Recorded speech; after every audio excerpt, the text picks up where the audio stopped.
Hey everyone, welcome back. If you watch videos from my channel, I'm sure you came across a goal setting or goal breakdown video or two, or many, which may make today's video seem a little surprising. My last video was about planning through transitions, and I'm looking at next year through that lens as well. I have definitely noticed that it's gotten progressively harder to see and envision longer timelines. I don't know about you. 5-year plans used to be commonplace.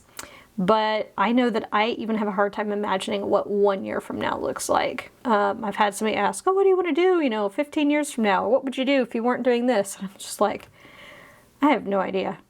There's so many things I really don't have control over, so it's hard for me to set a goal around something that I don't have the majority of effect over.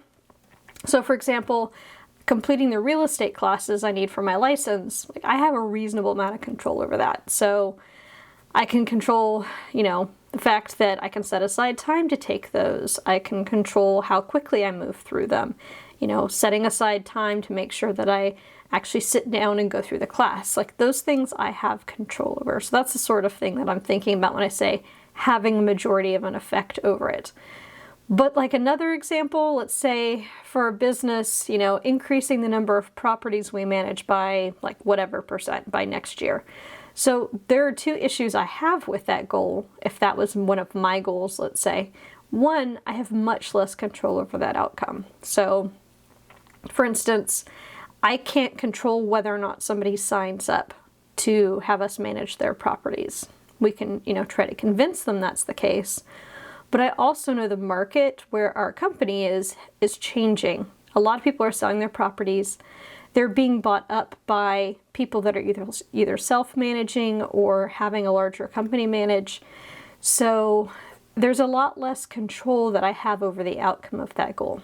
My second problem with that goal is something I've noticed that I have been doing for a while that I'm consciously trying to stop. That would be my company's goal. I have realized, especially for the last couple of years, I have had a bad habit of taking my business's goals as my own.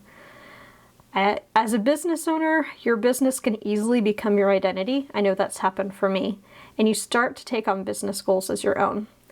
Absorbing those business goals onto my own list has definitely been an issue over the last couple of years. I not only don't have control over outcome, I usually don't have control over or involvement in the entire process. So I'll have a piece of it that I can, influence, but then I hand it off to somebody else.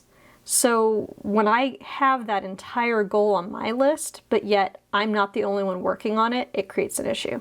So if you find goal setting frustrating like I have, you might be experiencing something similar. Take a look at your goals and make sure what's on your list is something that you actually have control over, at least somewhat, and that you're not relying on somebody else to finish a piece of it in order for it to be considered done. Because when you don't have control over the entire process of whatever's on your list, it can be extremely demotivating, especially when something isn't done, but you aren't able to be the one to push it over the done line. And when it comes to company goals, let the company have their own goals. And if you want to own a part of that as one of your goals, just put that portion on your list. So that's my recommendation, especially if you're a business owner or if you oversee a large portion of a business. Make sure you pay attention to what you're putting on your own list as far as work goals. Because one thing to remember is your portion of the goal being done. So your version of done usually won't look the same as what the company's version of done looks like. So you may own putting together a portion of a project, but the company's version of done is actually having everything implemented. But if you're not in charge of implementation, it can be frustrating that you have an open goal sitting on your list when you've done everything you're supposed to do towards it. So just be aware. I figured I would share that because that's been super frustrating for me. All right. So instead of setting goals, like most people think of setting goals, what to do instead? So during the pandemic, I think I started this whole journey. I put out at least one video in the summer of 2020 talking about setting goals that you can pivot inside of if something changes. So, honestly, there are a few times where the world has shifted so quickly under us, more than during the last 2 years. I think we can all agree with that. Multi-year or annual goals can be rendered obsolete very, very quickly, I've found. So I now actually prefer setting my goals during shorter timelines. maybe a quarter at the most. And when I say goal, I'm talking your typical SMART goals that have, you know, actually measurable outcomes, that sort of thing.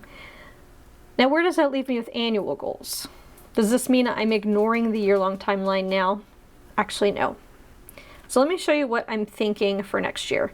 So I've worked inside the Moxie Life goal setting system over the last year. I'll leave a link down to that below. But I am going to tweak it to fit what I need. So for each of the major areas that they suggest setting goals for, I plan to set at least one intention for the year. All right, I know, back up. I promise I'm not going all manifest your life on you. For me, an intention is a statement of how I want to feel or what I want to prioritize for the next year. So when I'm selecting habits to incorporate or shorter term goals and projects, I can look at them in light of my intention in that area for the year. So I can ask, does this fit with my vision for the year? This project I want to take on, the short-term goal, does this fit in with my vision?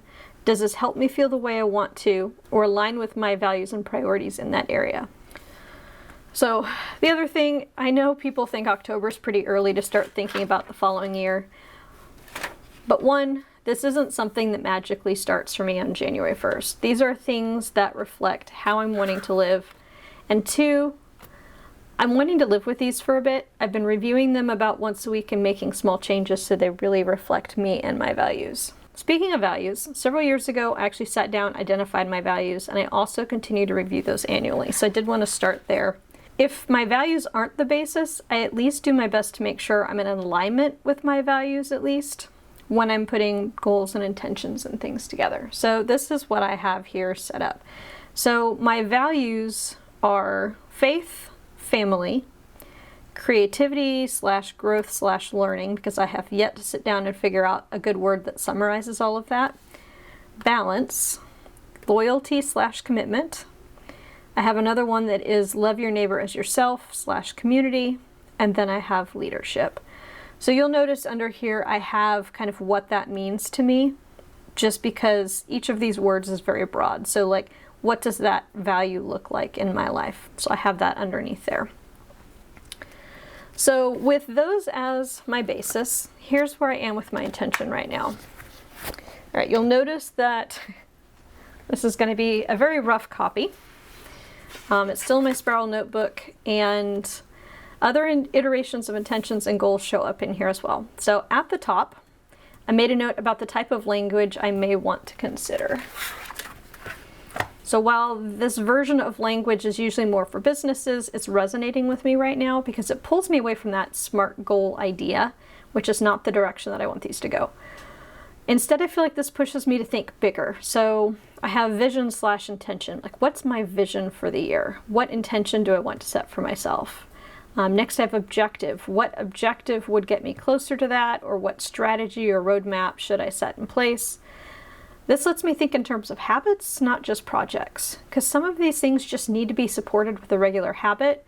And as we all know, you can set a habit and you get in the habit of doing that thing, but there are some things you get pushed out of very easily. So it's a continual process of making sure that that habit is happening.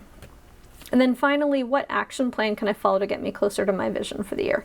So these are kind of the words that I'm using instead of goal, project, tasks, that sort of thing. So in case you start to hear me using different language around this in the next year, you'll know why. All right, so let's go ahead and take a look at what I have. So I have this broken down, as I mentioned, by the Moxie Life categories. So the first one is personal. And their version of personal is things more around scheduling and how you do things personally.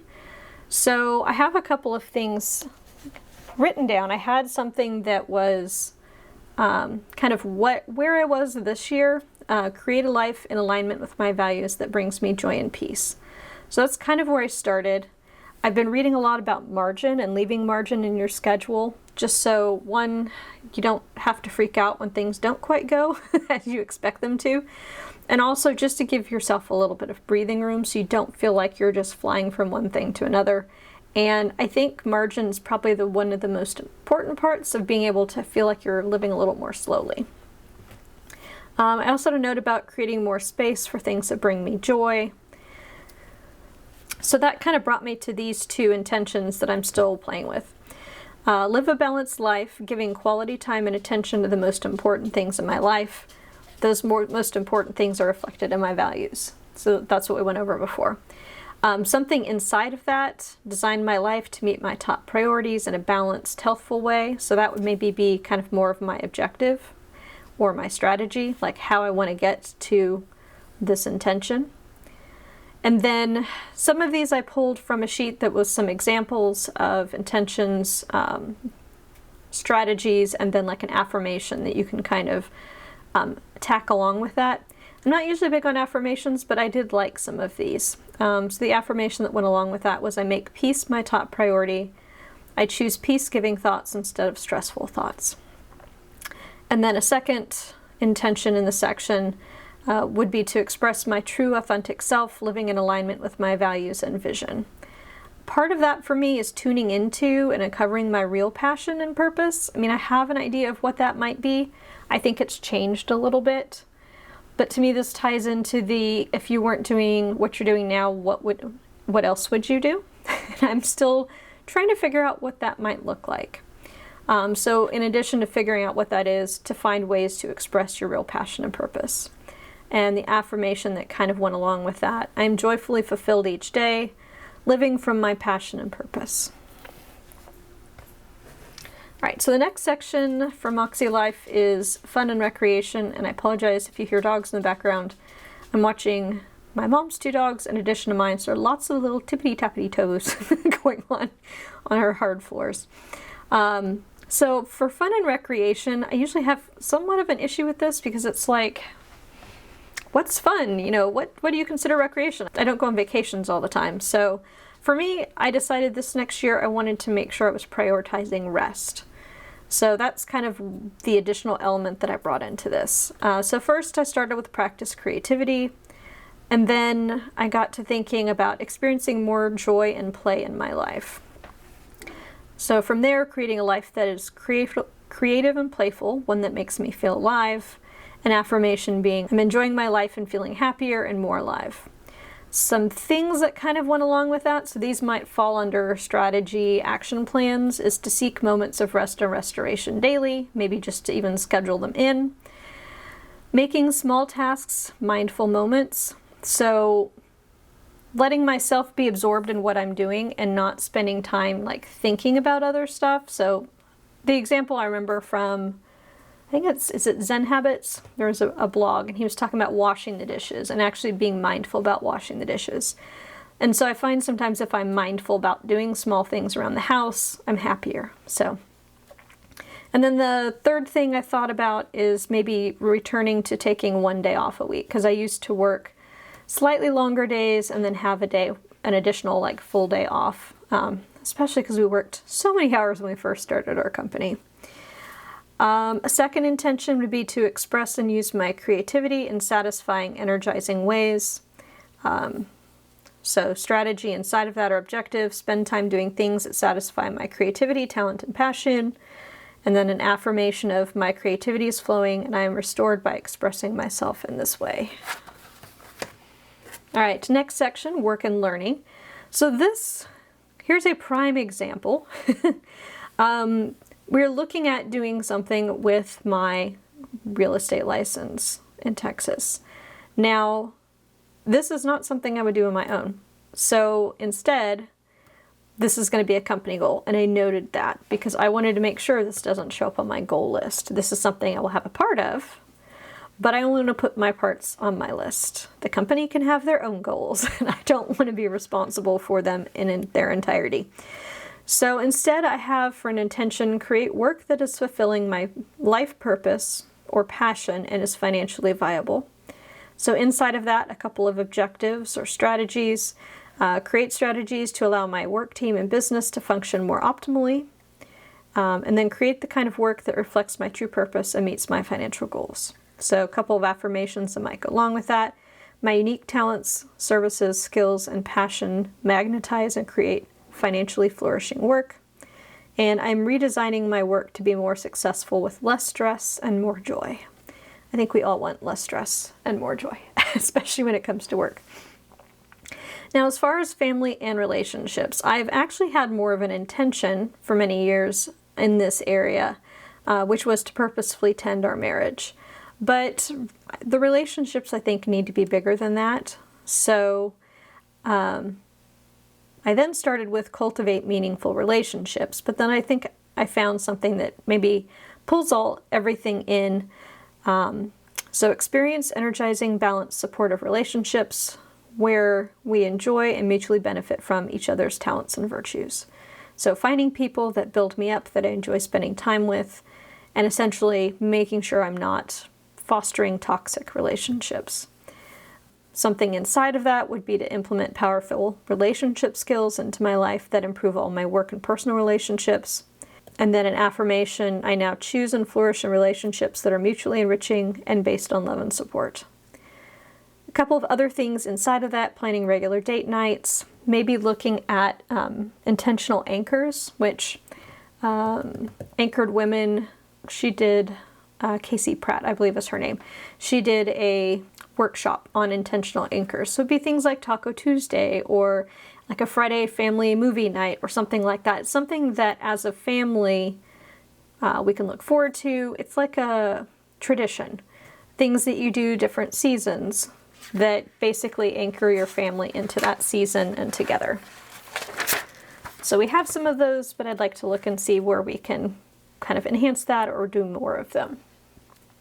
So under health and wellness, I have a couple different ones.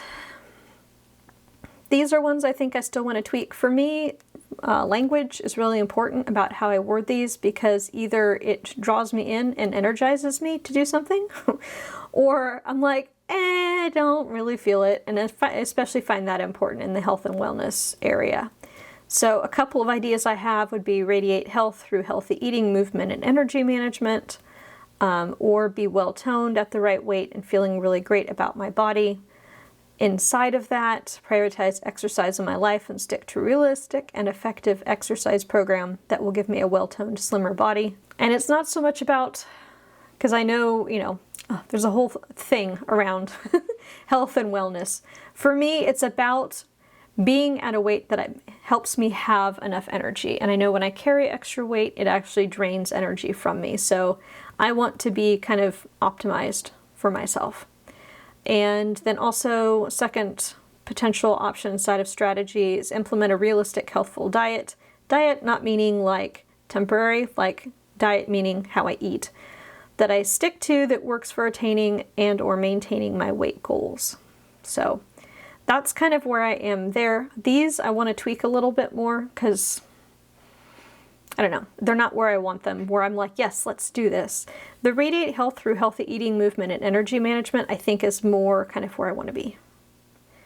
Like for me, this will kind of get me to the second one, but yeah, I'm still working on this. So a couple of affirmations inside of this. Exercise gives me energy. It's fun to feel and look better. I do like that. And then also, I keep my family healthy and myself healthy. I keep my family and myself healthy and happy with healthy eating habits. So anyway, work to be done here. Still thinking about that. And I will come up with something that resonates with me for what I want by next year. And this is why I'm starting early. Under spiritual and personal growth, what I had previously was live like God is the priority I claim He is. I did find that challenging, which I needed over the last few years, but now I kind of want to tweak that a little bit. So what I'm playing with right now is feel, trust, and know that I'm guided every moment by God and feel a stronger, unshakable connection to God's love. And underneath that, create my life in a way that makes my spiritual life my top priority. And the affirmation along with that, every day I'm filled with God's love, seek His will, and am guided by Him to be at the right place at the right time. Other things I have going inside of that. I mentioned SMART goals not being where I want to be on an annual basis, but I do have some things going on that I've committed to that are more short-term goals that I'm willing to have here. So I am organizing 1 service this year, 2 next spring. They're Stations of the Nativity, Stations of the Cross, and Stations of the Resurrection. On top of that, I have some ideas for writing 3 additional ones. So that is going to be more, if I was going to have one long-term annual goal, maybe longer than annual, that would be it. That would be the only one I could think of that would be more of a SMART goal. But even still, I don't know what the end of that looks like. So I can't really turn it into a SMART goal because I don't know when I want to finish. I don't know if it's just something for the church, if it's something I want to publish. I'm still feeling that out, but that is something that I would like to do. All right, next section, there's just 2 left. Maintain a sufficient supply of basic needs for now and the future. That was kind of where I was under financial. The intention I'm looking at is create wealth and manage my finances in highly effective, successful ways. Inside of that, confidently implement wealth building and effective money management skills with an affirmation of I use highly effective creative wealth strategies that give me lifelong financial success. Some of these are tying in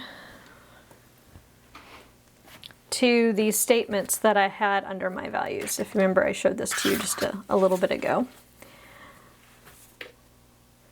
So under family, kind of where I had that sufficient supply. Under there, I have maintained a sufficient supply of basic needs, have an advanced supply of food, clothing, fuel, and money, properly insure for emergencies. So for me, you can kind of start to see how these are building on this. So faith, these intentions are building on kind of my faith values. So when I say that my values are the basis for my intentions, that's what I'm referring to. And then finally, physical environment, which is basically the house, the things, the place where we live, my car, all of that sort of thing. For several years now, my annual goal or focus has been to cultivate a home that fosters rest and connection. I still like that, but I'm also playing with create a serene, orderly, beautiful, and healthful environment. And inside of that, clean, clear, organize, and beautify my home space. And then an affirmation of I feel and function at my best in a beautiful, organized, and comfortable environment. I do think I still want to pull in the home that fosters rest and connection, because it's like, yes, I do this, but I do it for a bigger reason than to have a place that looks nice. I'll put it that way. Like, I want it to be the sort of place that people feel like they can come over to and they feel at rest, they feel welcomed. It's a place for us to connect with friends and family. So that is where I am with my intentions. So there's a total of 8 of them. And I like the fact that this gives me kind of that overall broad view of like where I want to go. And it doesn't have to be just next year. Like, this is something that I can continue using unless something dramatic changes for the next few years. And I can continue to tweak how it's worded and what's inside of it. I can pivot fairly easily as things change. The fact that I'm not setting annual goals next year is not clickbait. I'm not looking at setting annual goals. This is really resonating with me right now.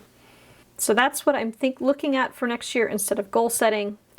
I'm curious what your thoughts are. Is this an idea that resonates with you? Let me know in the comments kind of what you think about this thought, because this isn't something I'm seeing other people do necessarily. Usually, if it is being done, it's being done kind of in more of a new agey, like manifest your destiny sort of a way. But I feel like there's more practical uses for it as more of a, what's my vision? Where do I want to go with this?